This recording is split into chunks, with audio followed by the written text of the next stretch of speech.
Praise the lord. ఈరోజు మనం బైబిల్లోని అత్యంత ధైర్యవంతమైన మరియు అద్భుతమైన కథ గురించి తెలుసుకుందాం. అదే దానియేలు మరియు సింహాల బోను కథ. అన్ని దేశంలో ఉన్న ప్రాణం పోయే స్థితిలో ఉన్న తన దేవునిపై నమ్మకం ఉంచిన ఒక వ్యక్తి కథ ఇది. రండి వీడియోలోకి వెళ్దాం. దానియేలు ఉన్నత స్థితి. బబులోనులోని జయించిన మాదీయుడైన దార్యావేషు రాజు తన రాజ్యాన్ని పాలించడానికి 120 మంది అధిపతులను నియమించాడు. వారు పైన 3 ప్రధాన అధికారులను ఉంచాడు. వారిలో దానియేలు ఒకడు. దానియేలులో ఉన్న అసాధారణమైన జ్ఞానము మరియు నమ్మకత్వాన్ని చూసి రాజు అతన్ని మొత్తం రాజ్యానికే అధిపతిగా చేయాలనుకున్నాడు. శత్రువుల కుతంత్రం. ఇది చూసి మిగిలిన అధికారులకు అసూయ కలిగింది.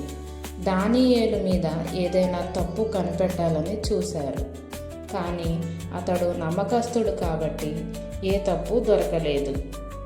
అప్పుడు వారు పన్నాగం పన్నారు. రాజు తప్ప ఏ ఇతర దేవునికి లేదా మనిషికి ఎవరైనా 30 రోజుల వరకు ప్రార్థన చేస్తే వారిని సింహాల బోనులో వేయాలని రాజుతో సంతకం చేయించారు. దానియేలు ప్రార్థన మరియు శిక్ష.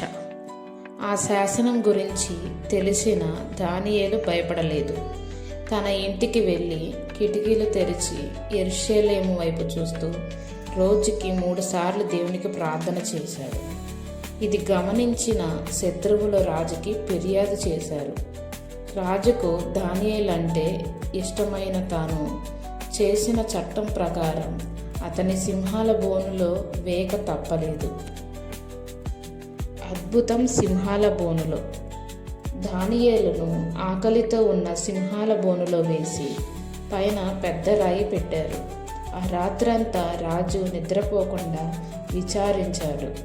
తెల్లవారగానే పరిగెత్తుకుంటూ వెళ్ళి దానియేలు, నీ దేవుడు నిన్ను రక్షించాడా అని అడిగాడు. అప్పుడు లోపల నుండి దానియేలు స్వరము వినిపించింది.